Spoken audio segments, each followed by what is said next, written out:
Hey, good evening, Teach Better family. This is Brad Hughes coming to you live on a Sunday evening with the Sunday Weekly Warm Up. We're streaming exclusively in our Teach Better Facebook group. That's at teachbettergroup.com. We have an incredible educator from the West Coast, the educator with the most on the West Coast. It's Denise Gerrow, tuning in from her home studio and classroom tonight to let us know about how she is looking ahead to her important week in education. And we're here to inspire you to join us live in the comments, wherever you might be. Hit us up with your name, your location, what's coming to mind for you. Denise and I are going to be digging some great conversation, some wonderful strategies, and of course, our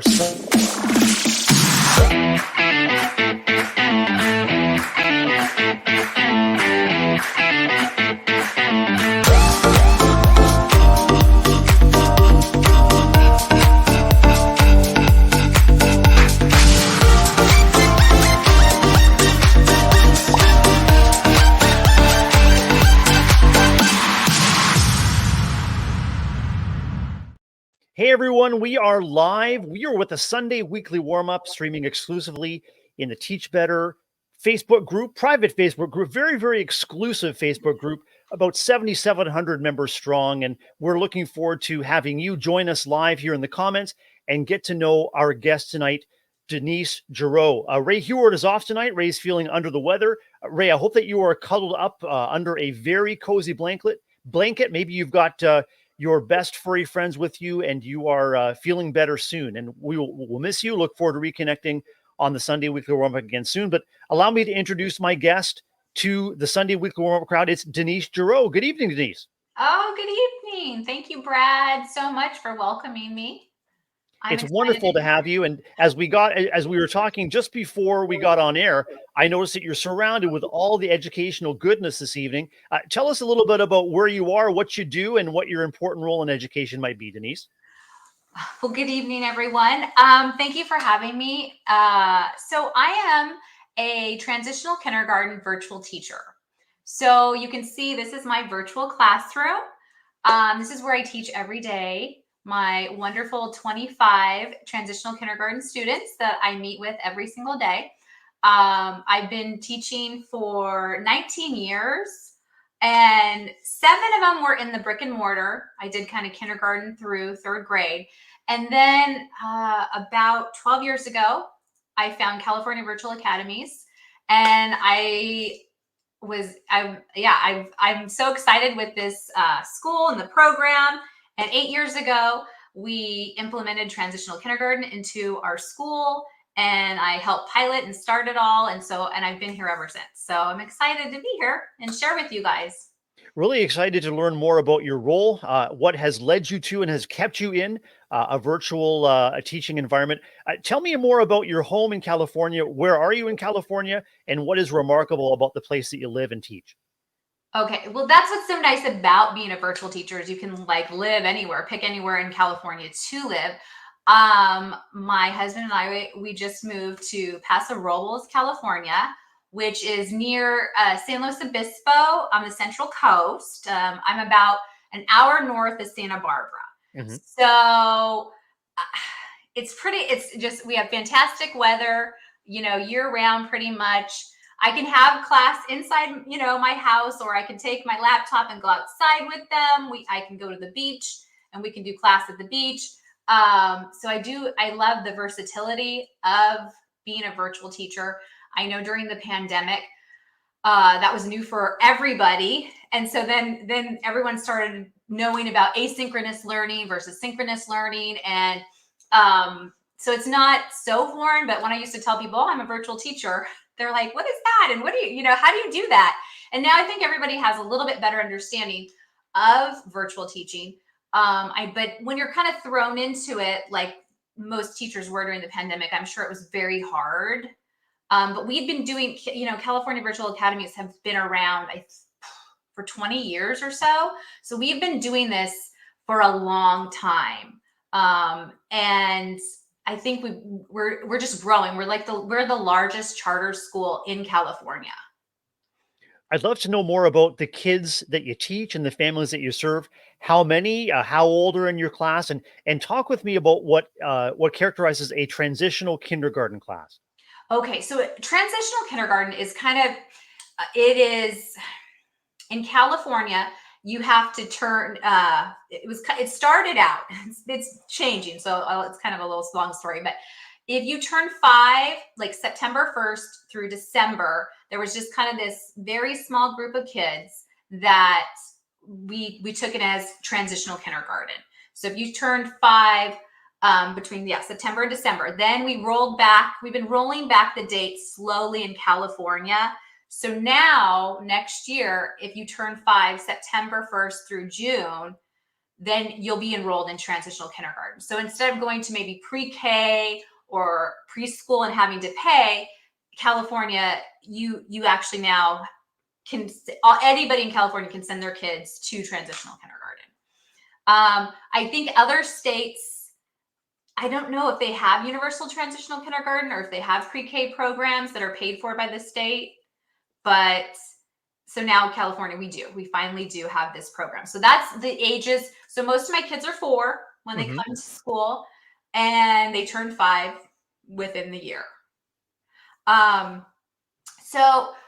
We service, so I actually service kids in LA, San Diego, the Bay Area. They can come from anywhere. And because of virtual, I can work with any of those kids.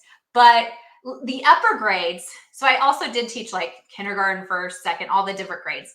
And there's more kids, obviously, that are in kindergarten or first grade. So since I live in Paso Robles, I would get more kids that are close to me in the area, so I can kind of more meet with the families in person. But since transitional kindergarten is a little bit newer program, not as many families know that they can enroll their kids even in school. Traditionally it was just, you go to school when they turn of age, 5 in kindergarten. So now we're just kind of trying to get the word out that, kids, school is starting when they're 4 now.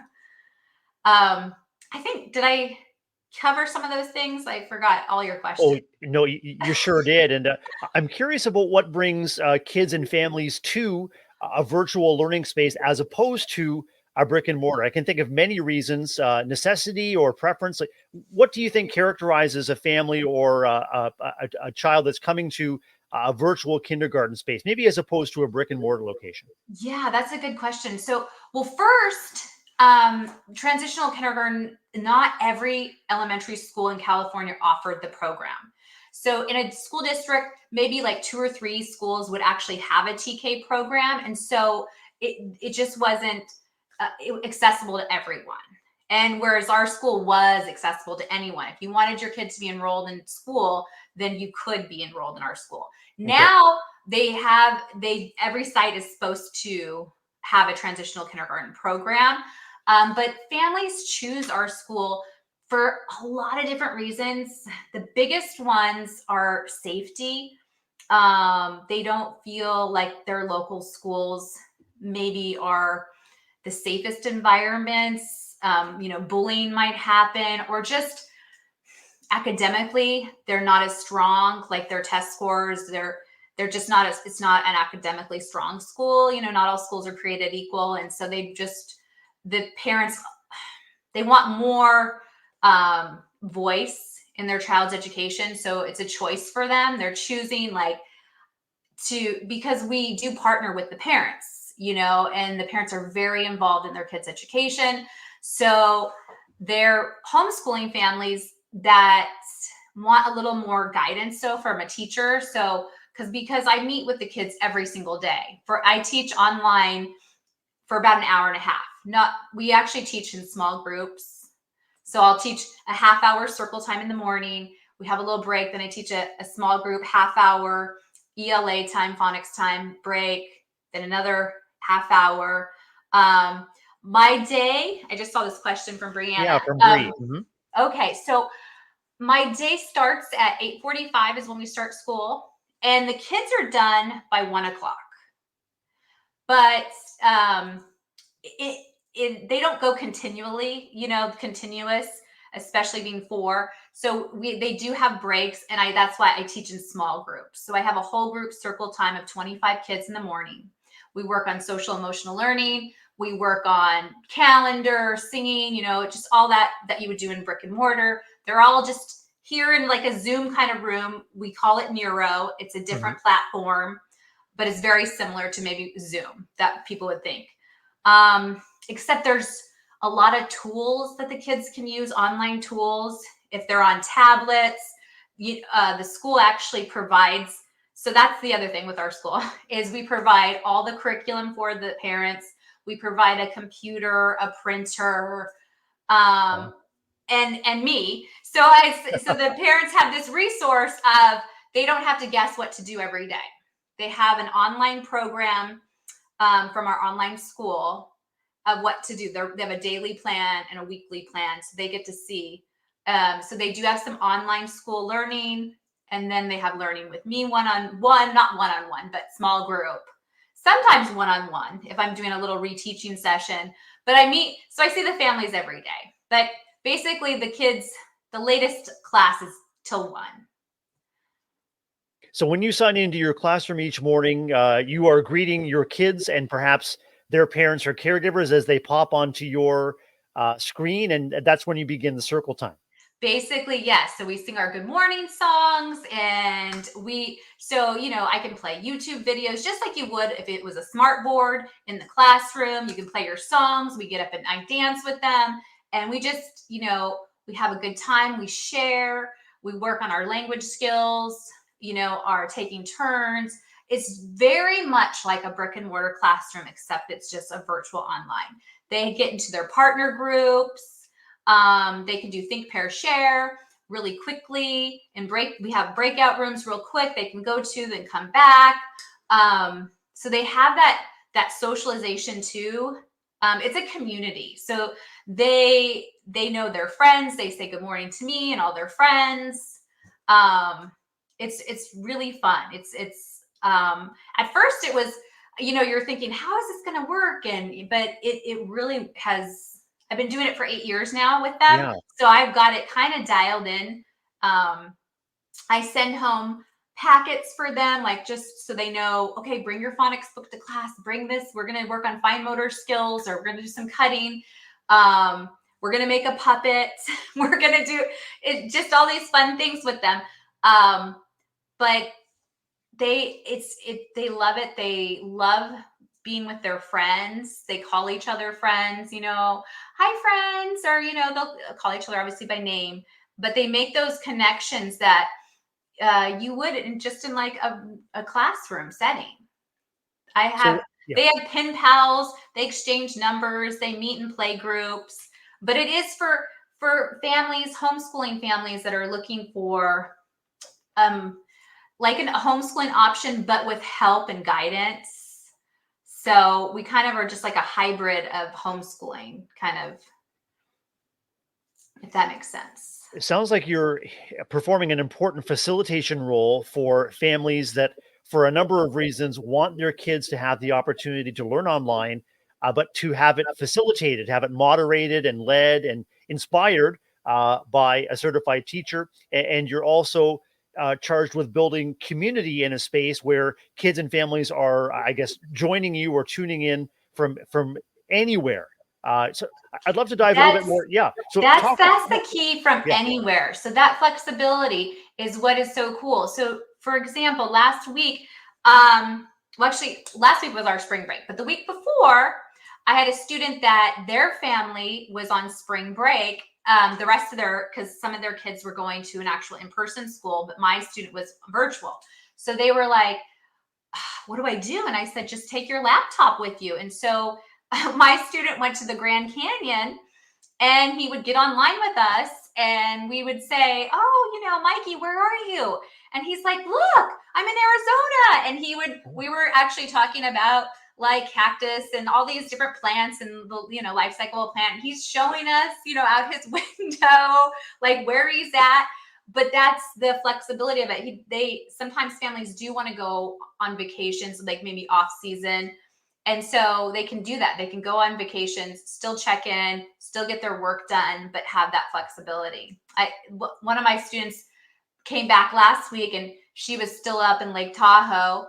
and we were talking about the seasons changing, and she was like, oh, look, it's snowing, you guys, come outside. And some of my kids haven't ever seen the snow or been to the snow, and so it was nice for them to like, just have that kind of connection, like, oh my goodness, yeah, you're doing this. And that's what's nice about, we get to actually, see inside their houses. They like to take us on tours, like, oh, look at this is my bedroom, you guys.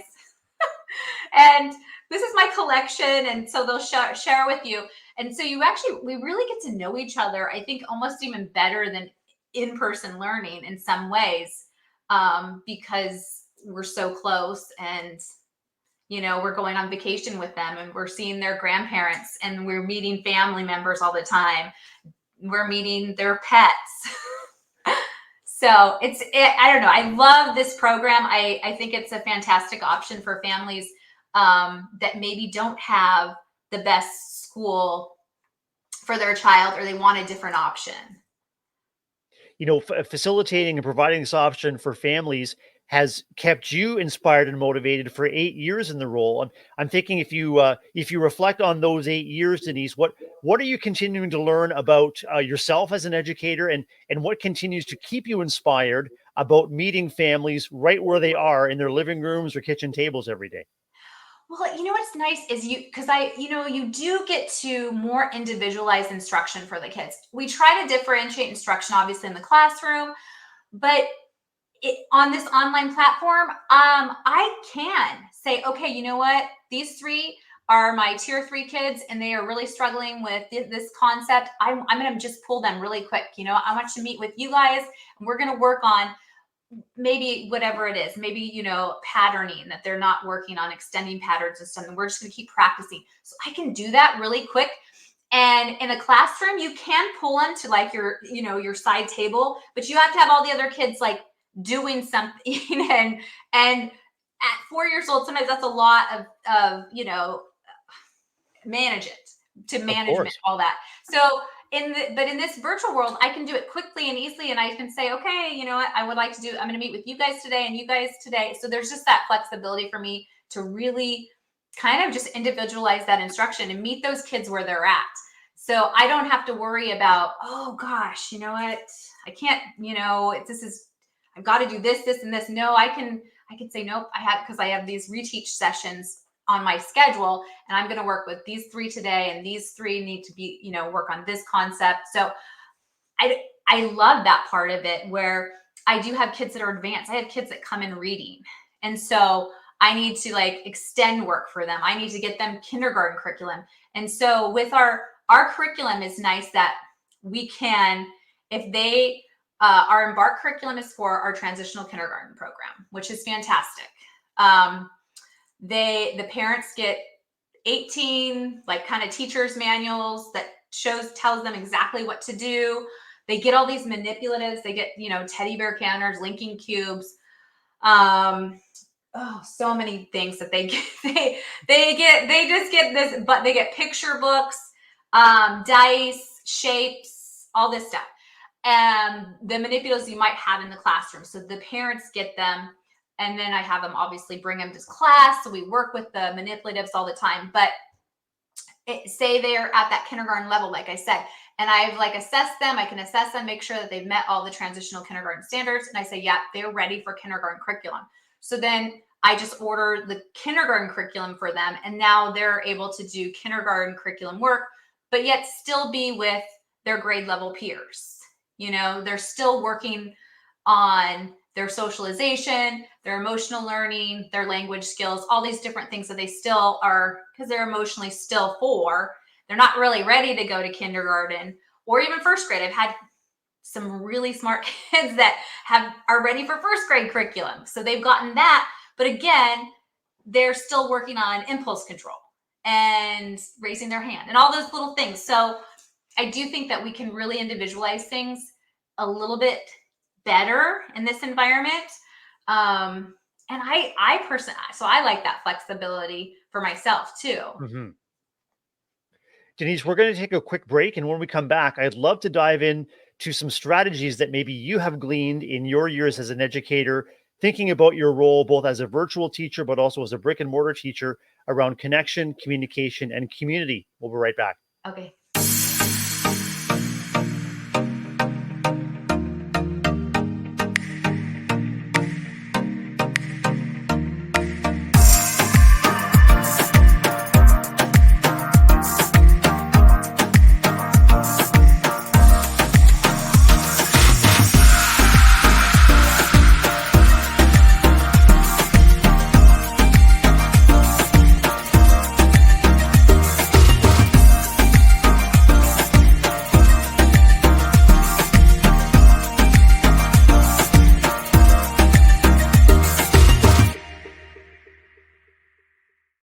Welcome back, everyone. You're with Brad Hughes and Denise Gerrow, educator in California, and you're in the Sunday weekly warm-up space, streaming exclusively and live every Sunday evening starting at 8 Eastern here in the Teach Better private Facebook group. And if you miss us live, don't worry. You can catch us tomorrow, Monday, recorded. I'm going to back up, Denise. Take 2 steps back. Our recording is going to be shared out to all of our socials, and it's also going to magically become part of our YouTube channel, as well as an episode of Teach Better Talk podcast. Denise Gerrow is a virtual educator in a transitional kindergarten classroom and program in California. And we've been talking, Denise, about what has kept you joyful, enlightened in this virtual learning space after a transition from a brick and mortar space. And what I'd love to dive into as we talk about some Sunday strategies is, I think what you're talking about exemplifies your commitment to communication, to building community, and to really helping parents, kids, and educators work together to create a thriving community. I wonder if you reflect on your learning, or if you had some takeaways, whether you're speaking to educators in a virtual space or in a brick and mortar space. What would you say you are learning, or what would you challenge our community to be thinking about in terms of building those connections with kids and families? Well, that's the key right there, is that connection with the families and the kids. But and that you have, I guess, for me, having the connection with the families and the commitment that they are invested in their child's education. That's what I love about the virtual environment or the school, because these families are so invested in their child's education. They want to partner with us. I feel like we're part of this triangle, and we're just like, every piece is important. The kids, the parents, us. We have to come together as a community. So I really, we stress like community, working together, connecting. That's all kind of TK is the social emotional learning. We talk about our feelings. How does that make us feel? How to identify different feelings. But at the end of the day, you have to have that community, that love, because that's my whole role, really, is having the kids love learning and love coming to school every day and having that joy. They bring me so much joy too. If you've ever taught the littles, kindergarten, TK, they just come in so enthusiastic every single morning, 8:45. I might be like a little groggy, but my little Violet is like, hello, good morning. And then you're just like, it just warms your heart. You're like, hi, Violet, thank you so much for being so enthusiastic and spreading your joy. And then that just is contagious, and it spreads the joy to everybody. So I think that is really important, is to remember just like that, why we go into teaching is for the kids, and just for that same joy, for them to love learning, just like, because I learn from them too every day. And I make sure to tell them, like, wow, I learned something from you. Wow, that was really interesting, because they like to show you that, oh, I can help you too, Miss, And so anyways, I think that's really important, that you make those connections with those families. We get to know each other and ask the kids about their families, and let them know that they matter. They are a part of our class. And that's what is nice about our program, is the families are a part of our class, literally. Sometimes the moms and dads are sitting right next to their child, and Yeah. And so they're there to help their kids and throughout the whole process. So I'm excited about that. I think I kind of lost track of the question. That's perfectly okay. No, it makes me think of when we were necessarily shifting to online or virtual classrooms as a result of the pandemic. A lot of educators and schools really struggled, because the normal interactions that you'd have face to face in sort of a brick and mortar, a traditional classroom scenario, were moderated. I called it kind of a static between you and the screen and someone at a distance. And so I'm wondering if has there been a transition for you as an educator who's been more and more comfortable in this space, finding ways to, I guess, counter that or counter any barriers there might be to really building, I guess, loving and intimate connections, even though they're moderated by a screen. Yeah. So, I mean, that's the thing, I think because technology has changed so much, we have FaceTime, we have these, interactions. The kids are used to this. This is not for them. This is nothing that they don't think this is not normal. They talk to people on the phone and they see them and they know, like, so I don't, it is weird that you would, because it is kind of a barrier, but since I've been doing this for so long, Yeah. I'm like, how does my teacher feel about me? And then they're like, I'm as special can be. Why? Because my teacher believes in me, give me a hug. And so we Yeah. give each other hugs and they will describe their hug. Mrs. Gerrow, I'm giving you, a hug that's, times infinity. Can you feel it? It's a squeezy one. And I'm like, yes.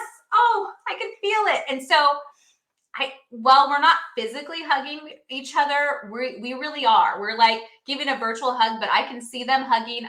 They can see me. I'm saying, I love you. And they're like, I love you too. And so so there is kind of a, obviously I can't touch them. And if they're hurt, but we can say, oh, what happened?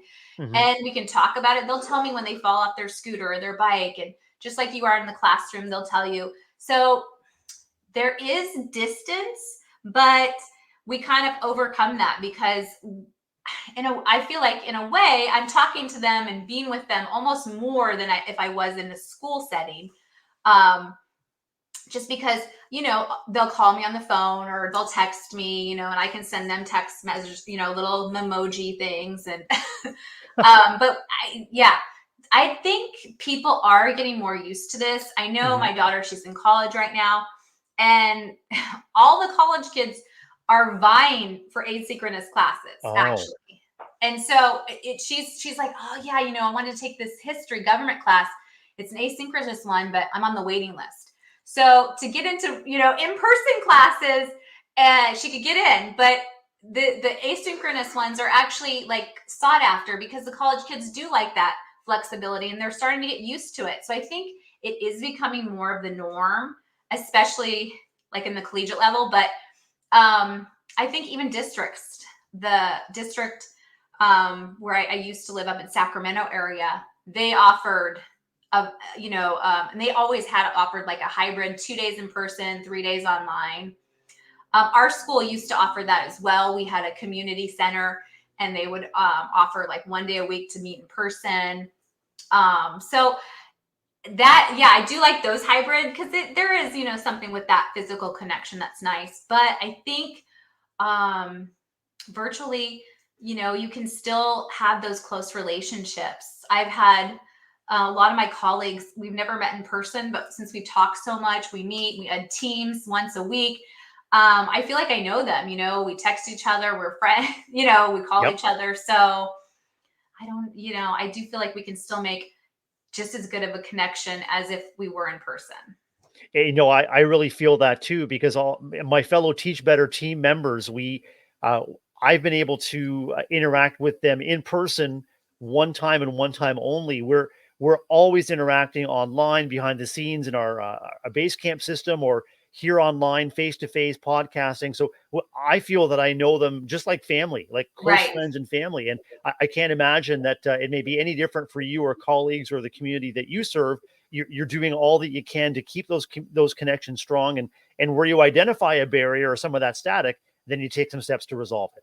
Oh, absolutely. Like, I mean, I'm friends with families 8 years ago when that first started the program with me still, and we're still friends. I still get text messages, happy first day of school and all those fun things. So yeah, you do make these connections with the families. I feel like I'm even closer because, you make the connections with the children, but not so much maybe the parents. But now I know the parents. I know, like if maybe the parents are having health issues, I actually, know that they'll let me know exactly what's happening. So we have these closer connections. And yeah, I still am very close with so many families, just because I feel like they're just more comfortable. They see me every single day. So they really get to know, me, my personality. They know my daughter. They know my dog. Denise, there are so many important ways that educators can contribute to the lives of kids and families. And it sounds to me like you found your niche in the TK program online. Do you think you'd contemplate making a switch back to a brick and mortar school? Or do you think this is something that you want to continue to grow into? I know I've thought about that a lot. And I don't think I really would go back. I don't. I really love this so much Yeah, that, and I've, kind of developed my program over years and years. And I'm just like I love it. I do miss, sometimes in person, getting those like in person hugs from the little ones, or just, just seeing all the kids and socially maybe. But I I don't know. I don't think I would. I enjoy this so much that I don't know. I don't miss the behavior issues. I don't have that as much, in a virtual setting. As what I've heard, like some of my old colleagues from brick and mortars, they tell me, behaviors are, a little bit more um, challenging right now. That's what I've sure. heard. I haven't been in the classroom for I think the last time I subbed, because I took time off to be a stay-at-home mom, but then I went back and started subbing, and then they offered me an in-person position there, and I just was like, I don't know if I'm ready. And then I got this position, and this is just it really supports my family and my lifestyle, so I don't think I would go back. Well, and at a time when so much continues to be asked of each and every educator, you found a setting and you found a way to contribute and connect in a way that lights you up. I can tell how passionate and how excited you are about the opportunity to see your kids online every day, and you're making it happen in a way that works for you and your family as well. It just works, yeah, for everybody. And I feel such a connection with the families that we do help every day, because they they're so invested in their children's education. They want that choice. They want to have, some input into their child's, day and what they're doing. And so I love it. I love that, like, yeah, what we get to build. I get so much like closer to them than I ever did in the brick and mortar. But I did, a lot of times I worked in lower socioeconomic, where both families were working, or I have worked in migrant districts where the parents were in the fields working. And so this is just a completely different kind of, um, I guess, population that I'm working with now. Strong kids, connected families and communities. Denise, you've got it going on there. We're going to take a quick break. We're going to be right back with our Sunday Spark, a story to spark your enthusiasm and your joy in education. We'll be right back.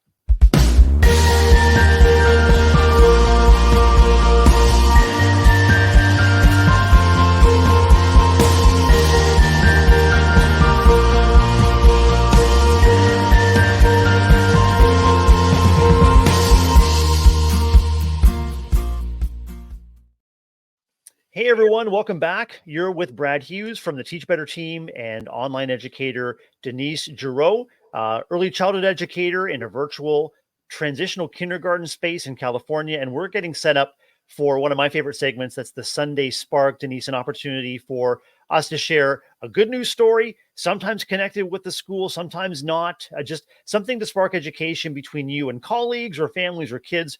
Maybe it's a bell ringer or something you invite into your morning circle. And this is a story about a school actually doing fundraising, or a fundraising with a twist, Denise, serving instead of selling. So this is a school in Ohio coming to us from Sunny Skies with a Z, sunnyskies.com. In a world often dominated by sales pitches and fundraising campaigns, an elementary school in Ohio is rewriting the script by spreading kindness instead of selling goods. This Dover Elementary has initiated a heartwarming fundraising campaign where acts of kindness take center stage.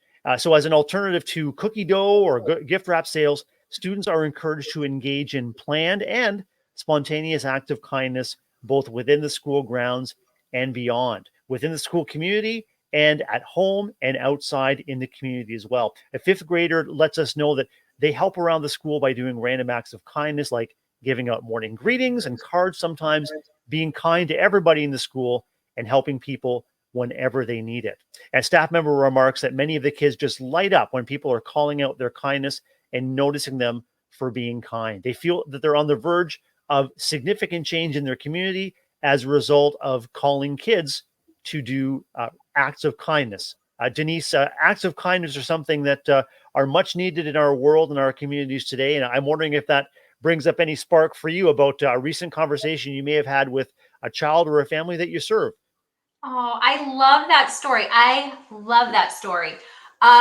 You know, kids love to make other people feel good and love to know that they've made someone feel important. They love to feel important. They love to make people feel important. And I love that story. I'm so glad that that is coming more on the forethought of that people will see the value in that. I know at my daughter's school, they did like a kindness, like a rock garden where they painted rocks and then they spread them around the school to cheer people up and then spread them around the neighborhoods. And I love that because then the kids feel like that kind of like ownership of like that they're making a difference and they can make a difference. You know, every day we have our daily affirmations in my class and we say, you know, I'm smart, you know, I'm kind, I can make a difference, I can change the world. And I think that like just by making sure that they believe in themselves and they believe in others and they support others, that's the most valuable thing you can teach the kids, you know, is how to be good people. So I love that. Let me try to think of a story of, yeah, I mean, every day my kids are so kind to each other, Yes. and they encourage each other. They lift each other up. You know, sometimes if they're struggling, they'll say, "It's okay, Braden, you can do it. I believe in you." And they'll use that language. And I think just even using that simple language and teaching the kids how important it is to lift each other up.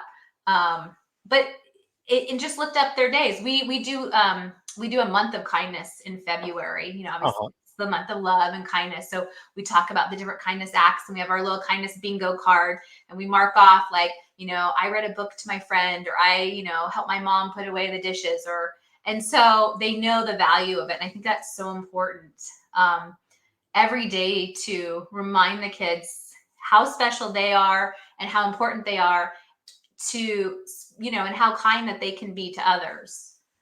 I'll think of another one, I'm sure. Do you have something, Brad? That's perfect. And Denise, I can just tell that you're a significant adult in the lives of kids and families. And maybe our discussion tonight has sparked an interest in someone watching or listening to us, whether it's live or one of our replays. And they might want to reach out to you to find out more about your role or more about educating in a virtual space or life in California. What's the best way that someone might be able to reach out to and contact you, Denise? Oh gosh. You know what? I don't know the best way to reach out to me. I guess they went through I have a YouTube channel, TK Yeah. Virtual Teacher, and they could reach out. It's mostly for my families to get them prepared for school, and I give them tips and tricks for online homeschooling families. So I guess through maybe my YouTube channel, TK Virtual Teacher, would be the best way. But I do hope and I encourage families that if you are unhappy, maybe in your situation with your school, maybe it's not exactly what you want for your child, to think about there are other options out there. You know, there are others, there is a perfect place for you and your child. So don't give up. And teachers as well, too. If you're unhappy, maybe in your school, there's other options out there. You know, there's definitely, I found this option, which I love. California Virtual Academies is a fantastic place to work.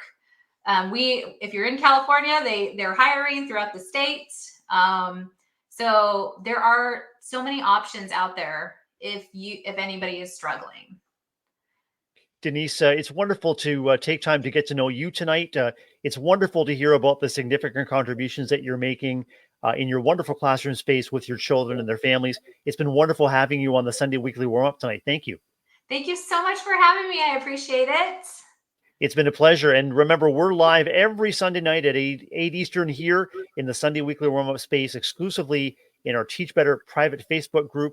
As I mentioned, this broadcast will be replayed tomorrow on all the socials. It will appear in our Teach Better YouTube channel, and it will appear as an episode of the Teach Better Talk podcast. Remember to tune in every weekday morning at 7 a.m. Eastern for the Teach Better Today show, where Teach Better family members get together and get you ready for a wonderful day ahead, whatever your important role in education might be.